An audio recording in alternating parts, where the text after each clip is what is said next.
Welcome. Thank you for joining us. I've got Cobus here with me, and I would just like Cobus to share his story. Cobus is a motivational strategist, let's call it that, and he helps people to get through or to break through the blocks in their lives. But I think before I go there, I would rather have Cobus tell his story to you and what he's been through to explain to you why he's doing what he does. So Cobus, I want to hand over to you if you'd like to share your story with us. Yes, thank you, Leon, and thank you for having me on today's show of The Red Couch. I was born as a hemophiliac, and what it means is a bleeding disorder. And because of bleeding over my life, I've basically gotten disformed elbows and ankles. And that led to a point where I couldn't walk, I couldn't pick up my son. And just basic physical tasks every day is a big challenge. Yeah. And it got to a point where I was basically facing death and I had to decide that I had to change something. And luckily, I didn't have to make that decision. A friend of mine invited me to an event where I experienced something magical on that night. So what was it? What happened that night for you that changed your life? That night, I was basically born as a superhero. Now, as you see, I love Superman, and I have a friend that also loves Superman. So it's all about superheroes. Because growing up, I found that my kryptonite in life was my bleeding disorder. And I saw that as my kryptonite, and I was basically living the Clark Kent of life. I was basically accepting what was given to me, this poor Cobus Visser, not being able to do anything. Life has given me this disease to suffer through life, and I won't be able to achieve anything. So we had a discussion earlier, and you spoke about, you call it a bleeding disorder, and I know you can't play games like rugby or even cycling, or if you fall and you get any bleeding on your brain, the chances are very good of dying. And you've been very close to that about 3 times, you said? That's correct, yes. And it's also to show the power of words. So bleeding disorder, when you get a bleed on your brain,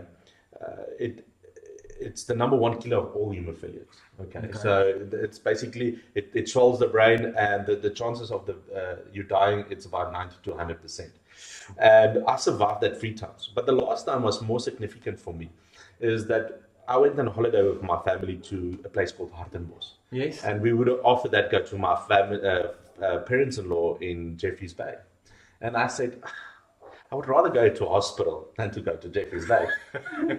Well, guess what? As with that wish. Yes, well, I said that words, hospital will be even better.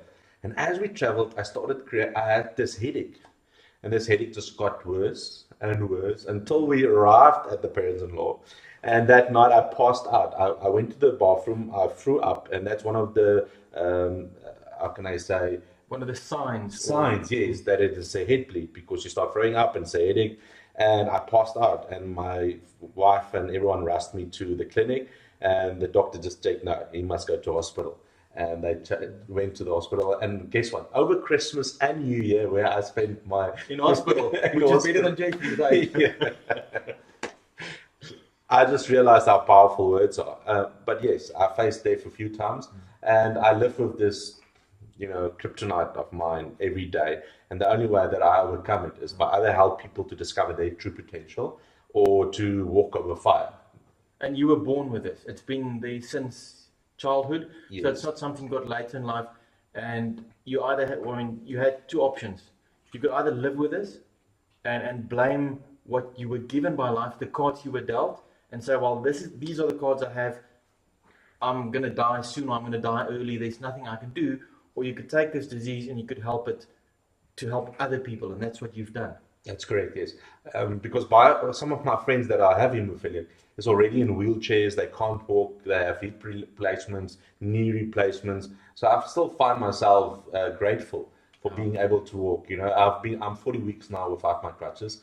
Last year, or the year before last year, 2015, was my biggest challenge, where 6 months I couldn't walk. I had to crawl where I wanted to be.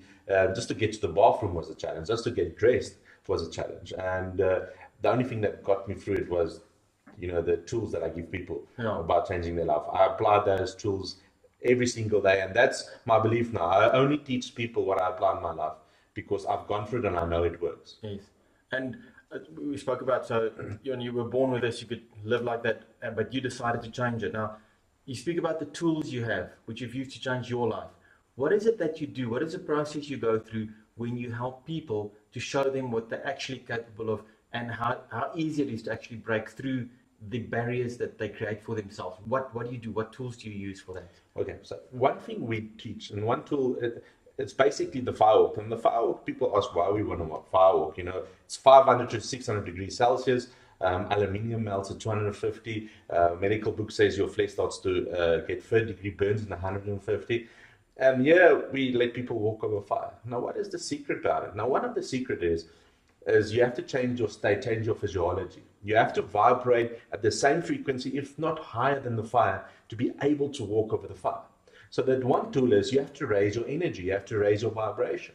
And there's a few things we do. One is what we call a chant, that I teach people how to chant. There's affirmations. There's what we call the fire hug, or the Cobus Visser hug. There is the words we use, what we focus on. Yeah. That is also powerful. So think about it. If you experience pain on a daily basis, what's your focus? The pain that you're having. Yes. Yeah. And what are you going to get more of? Pain. Yes. So the fire also teaches us, if you're going to focus on the fire, what you're going to get. Well, I've got that experience. I did a firewalk with you. The first time I walked over perfectly. The second time with my last step, I was like, I'm walking on hot coals. And what did I get? I burnt my big toe. And you talk about it like a little kiss that the fire gives you. And I know there's something behind that kiss as well that you speak of. Yes.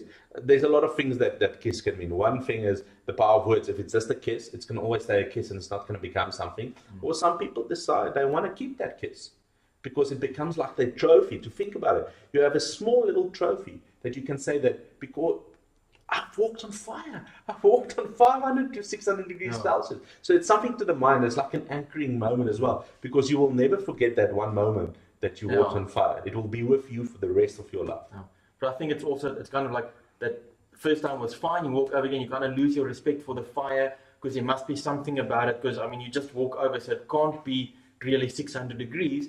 And then when your mind starts playing that game with you, you get that little kiss. Yeah. But you also mentioned that when it happens, it could be something to do with a specific part of your body, because they say the bottom of your foot is linked to different organs or different components of your body. So that could tell me something, and it did, because I did go and find out. But I've got some issues with my neck and stiff neck, and the point that I was burned, according to, is it reflexology or which one? It's reflexology. Reflexology. Yes. Refers to that point, refers to my neck, exactly where I have the problems. So there's a message in that burn as well. Yes.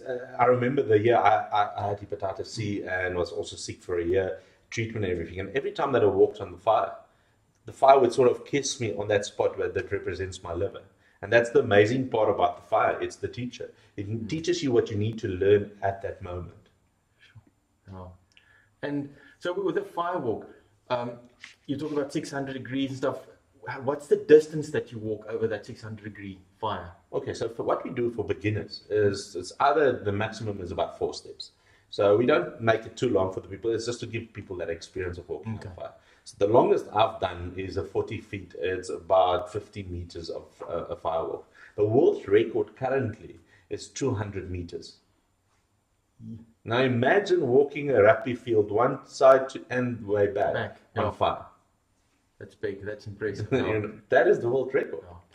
So when are you setting it? Well, when you are ready, I think you can do cycling and everything. I think that is one step that we can set. Yeah. So if you're on board. I'm on board. Okay. I'm there. Then we just need to set the date. I'm not going to do that now, but just on also, you talk about when you prepare the people to get ready for the firewalk. Now, those skills and the chants and the way of thinking, everything that you teach them there, I suppose it's not only for the firewalk, it's also something they can then use in life. It's not, okay, tonight I'm going to walk over the fire, so my mindset needs to be like this.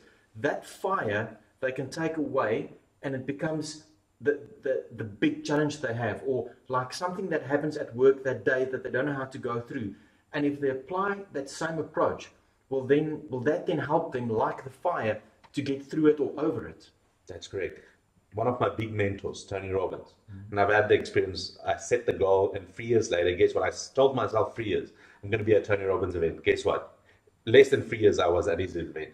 So he teaches us, if you change your physiology in your state, you can change in an instant. And that is what the chant and everything is about. And that's how I got out of my wheelchair. That's how I overcome pain. It's to change my physiology and my state. Now, the chant example is one of those things. Now, imagine yourself going through a hot day. It's a Blue Monday. How do you walk? You walk with shoulders down. You walk with a down face. But the moment you do a chant with energy, and the words are like this, I feel great today. You have to feel great. Yeah. It's not just words, but as you say it, you start feeling great. I feel terrific. I am healthy. I am happy. I have the power. There's no way you can be that depressed and Blue Monday blues. If you said that and you felt that, guess what? You're going to have it. There's a secret that I tell people. Everything that I see, everything that I hear makes me feel. And the moment that I feel, it becomes my reality. Sure, that's powerful. So if you say the chant, you see it, I feel great today. You hear it because you say it, and then you feel it. There's no way that you can be the same. You have to transform at that moment. But it's also that I think we had the discussion earlier as well, and I know Tony Robbins says it as well, where people say, well, how long does it take to make a choice or to make a decision? And somebody would say, well, it took me 10 years to make this decision. And it's not the truth. A decision happens in that moment you take it. So it's not the 10 years. The 10 years was you not making a decision, but the minute you took that decision, didn't take 10 years to make. It took that instance to make that. So with what you're teaching us, if you say those words, if you make that change, your change happens in that instance. That's correct, yes. And the thing is, at the end of the day, you have to make that decision. You have to make that choice. Yeah. There's no middle ground. There's no gray ground. You're either walking or you're not walking. You're either doing the chant, you're not doing the chant. You have to make the choice. Yeah. But as long as you're making a choice and you are going 100% with your choice, that's all it's about. Okay, that's good. So what's coming up? What's next? When is your next Firewalk? How do people get in contact with you? What's I think the best way to get contact is on Facebook. We have a page called Firewalking Africa, or Cobus Visser, Cobus with a C, or you just send me an email, info@firewalkingafrica.com. And all our events are on Facebook. And if you're not sure and you want to be part of it and you just want to know out more, just send an email to info@cobusvisser.com. And your website, www.cobusvisser.com. Yes, okay, makes perfect. it easier. We have a firewalkingafrica.com page, but I like sending people to my page because then they connect more, because there's just firewalking that we do. There's soft skills training, there's business coaching, there's personal coaching. So it's more than just firewalking. It's basically taking people from when they've walked over fire to literally every day transform their life. So kind of like a coaching as well that you do with them. That's correct, yes. Okay, perfect. Well, thank you. I really enjoyed having you here, and all the best with the Firewalks and with everything coming up for you. Thank you very much. Thank you for joining me. Okay. Thank you. Thank you, guys. Enjoy the rest of your day or evening. Thanks.